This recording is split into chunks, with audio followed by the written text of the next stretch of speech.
Pemirsa, sebelumnya Bupati Aceh Besar Mawardi Ali bersama Wakil Bupati Aceh Besar Tengku Haji Husaini Awahab juga telah melepas air di pintu bendungan Krung Aceh di Gampung Senebok, Kecamatan Selimum.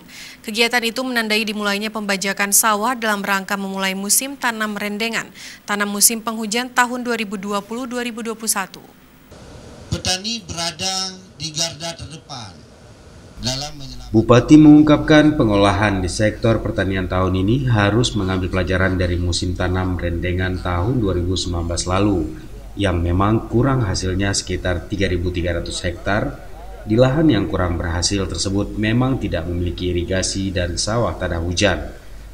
Untuk musim tanam rendengan tahun ini, pemerintah Kabupaten Aceh Besar memberikan subsidi berupa bajak sawah dan bibit gratis kepada petani yang lahannya gagal tahun lalu untuk meningkatkan semangat petani.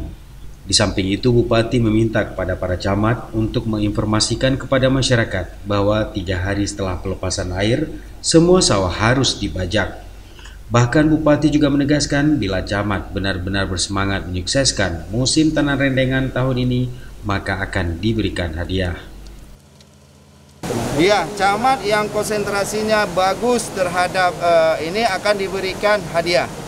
Ya, hadiahnya itu bisa berupa nanti akan dipromosikan, bisa berupa nanti berupa material, dibuat kantornya yang bagus oleh kabupaten. Yang pasti kita akan memberikan apresiasi kepada mereka-mereka yang memang serius dan sukses dalam menjalankan tugasnya.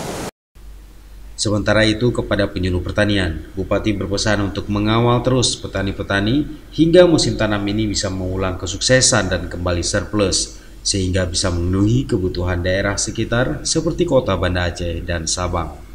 Dari Aceh Besar, Tim Liputan Aceh TV melaporkan.